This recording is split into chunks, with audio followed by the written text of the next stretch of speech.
Ang akong pangutana, ay pagkapila-pibelir. Sa gusto ka, o yan, nalay ko na po diri. Ano yung isa, ano, paminaw mo ha, mga dungang katoliko ha? Paminaw lagi mi. Gumulo, simple lang akong pangutana. Simple lang akong pangutana. Kanang garuman katolik ba, gipangutana taga kung turuan ba nimo ang gisulti sa encyclopedia. Ang statement sa encyclopedia, blakan ka, yung explicit ang pagkasulti.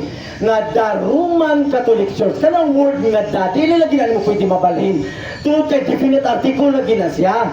Ang iyang ipasabot ang Roman Catholic. Nga gitukod 33 AD. Gibasahan ko niya ang 2nd century, nga gisulat ni Ignatius, ang word nga gigamit, Catholic Church. Dili na lagi pwede mabalhin ang Catholic Church sa the Roman Catholic Church. Rule na sa literature. Kung bugo ka, siyempre di ka kasabutan na. Pero kung doon na kaya alam, kabalo ka nga ang the Roman Catholic dili pwede pulihan o Catholic Church. Dili pwede ni mo pulihan. Kaya explicit ang pagkasulti niya na the Roman Catholic. Katapusan na lang niya pangutana. Katapusan niya po, premise man to. Premise to Romulo, paminaw ha. Kanina pa ko nung utana ni mo, katulong nga wala dito baga. Mangayo ko pag-usap, Osborne ko pagpangayo. Giangko ninyo nga either apostolic or Roman Catholic, sumala sa encyclopedia nga imong gituan, dapat mabasa siya sa 1st or 2nd century nga historian. Kaya nga kung purpose ni Romulo, na-mention siya dapat adto nga mga na-mention siya dapat adto nga year. Kaya kung na-mention siya adto nga year, dapat naano siya dapat ato. O ipasabot, nag-exist na ang Roman Catholic or Apostolic ni atong ikayuna. Answer ang question. Wala Answer. Wala. Natupad naman ako, problema na namin magpakauyon kagi. Wala. Ano magkakaroon ang mga tubag? Di ba? Kapila na ako nagbalik-balik, hindi pa lang ditugay. Naghatag na kung tawag in mga dokumento sa kanang gitawag ng Roman Catholic Church, mauna ang Catholic Church. So ano man ang gisulti sa mga experts concerning ang Catholic Church, mauna ang Roman Catholic Church. Kaya ibasa man ako ang katusganias, di ba? Kanang tawag ining kanang giingon sa letter of St. Ignatius Milians chapter 8 verse 1 to 2. Dito sa Catholic Church. So sa naging mo sa mga eksperto concerning anang word na Catholic Church. Grunion Encyclopedia Volume 5 page 6. Sige mo din eh. Encyclopedia man imong gikoto. Catholic Church, Catholicos, universal general term generally applied to the divine society founded by Jesus Christ. In its more limited sense, naman pa, the term Catholic is applied to the body of Christians which throughout all ages has held to the faith of the Roman Catholic Church. So kanang Catholic Church ka na atin ang diskutan ni St. Ignatius according sa mga experts referring na sa Roman Catholic Church. Nga naman, Young's Encyclopedia, volume 16, page 2402. Roman Catholic Church, for the first 1,000 years after the death of Jesus Christ, all Christians were members of one religion, Christianity. There were no separate sects or branches of Christianity as there are today. The word Catholic means universal, and for the first 1,000 years, all Christians were members of the Catholic Church. O sa Catholic Church, mauna ang Roman Catholic Church siya. Katoliko ra gyud. Wala. Bueno ha? Ano, pwede nimo silang mailat, pero dili ako. Gibasa niya diri sa Pikas libro, na encyclopedia nga paminaw mo. Dili mo ni personal attack. Paminaw ninyo ha. Gibasa niya sa Pikas sa libro ganina nga ang Catholic Church mao kuno ang kinatibutan. Ang akong pangutana, simple lang balikon o baruban ko ni para ma-prove nga natukod ang Roman Catholic Church 33 AD, meaning 1st century.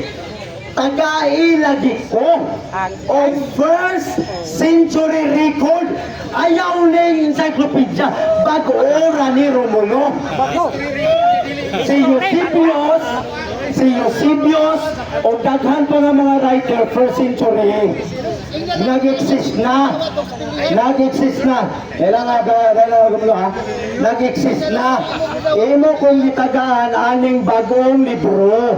Ang akong pangutana ba, Osborne kuni, first century or second century, tagai ko record ba nga ang Roman Catholic or Apostolic na record na suwat ba para makabaluta nga nag-exist gudi ay ni panahon ni Jesus Christ. Ayaw ko tagay aning bagong record.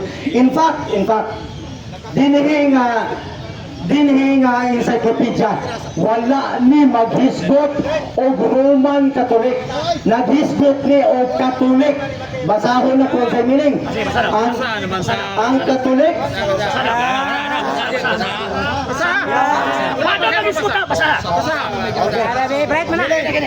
Ano daw?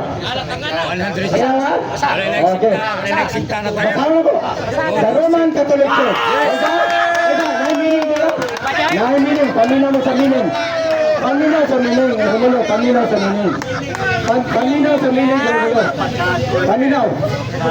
For the first 10,000 years after Jesus Christ, all Christians were members of one religion.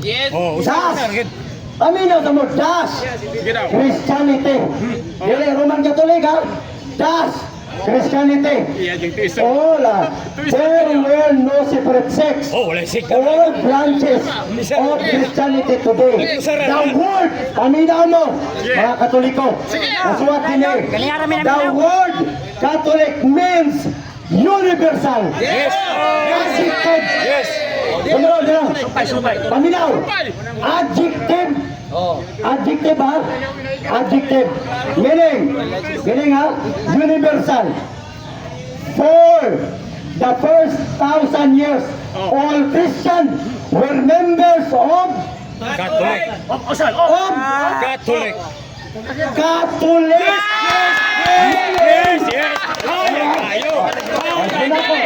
Paminaw ha? Paminaw mga Katoliko.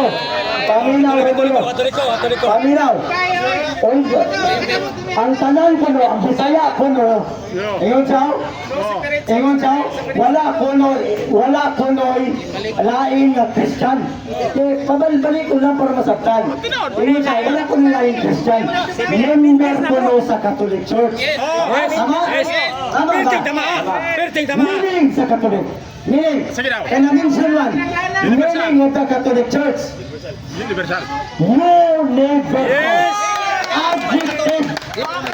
Dili the Roman Catholic Church.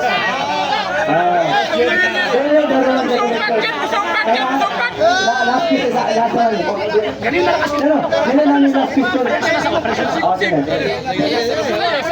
Kita na po pagpangilap sa sanghingla ba? Diba? Inambaga to isba, wag Kung saan na po yung kasugong isa na nila ayaw pagpamakak. Pamakak eh. Ang namakat na, klaro na o. Klaro na kayo. Klaro na kayo. Ang hibing Roman Catholic Church. So anong subject nga diskutan sa itaw and content na Catholic Church referring na sa Roman Catholic Church. Kilala pa ba tayo magkilala pa himos ko lang balik sa sabot ani? Ya, ewan pa niya. Adjective na. Pero ang tumoy, ni gamit, di ba? Ingon nila, dapat ka ng different article na dapat pili nila magkami-kami. Ni gamit o different article na.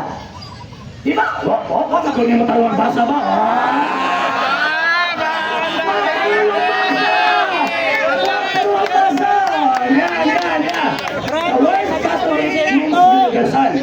And for the first 1,000 years, all Christians were members of the Catholic Church. Preparing na particularly sa usa ka sitwasyon nga nahinganlan og Catholic Church na karon nga panahon based sa gitawag og hiding the Roman Catholic Church. Wow! Sa hindi pa po nakapag-follow sa mga pages po natin, i-follow nyo po yung mga pages po natin, RJ Horolanciano II, TV Apolia Punto Argumento page, Kuya Apologies TV page, and RJ's Vlog 2022. And pwede rin po kayo mag-send po dyan ng Facebook stars. And also, sa ating po mga channels, sa hindi po nakapag-subscribe, i-subscribe po ninyo yung mga channels natin, The Lay Catholic, Apologies International Official, RJ Sano II TV, Kuya Apologies TV, and Barrio Kawayan Religious Forum. And pwede rin po kayo mag-send po dyan ng super sticker, super chats, and super thanks. And maraming salamat po sa mga kapatid at mga Katoliko na always pong tumutulong sa programa po natin. Maraming salamat po. Nang dahil po sa tulong at suporta po ninyo, ang programa pong ito, until now, andito pa rin po sa social media. And until now din po, nangangailangan pa rin po tayo sa tulong at suporta po ninyo dahil wala po kami magagawa rito mga sir, mga ma'am, kung wala po yung tulong at suporta po ninyo. Sa gusto pong tumulong, sa gusto pong sumuporta, pwede po ninyong ipadala ang tulong at suporta po ninyo sa pamamagitan po ng ating mga account numbers dyan po sa ating pong screen. And pwede nyo po kaming i-message sa ating pong page kung via remittance po yung papadala po ninyo. Maraming salamat po in advance.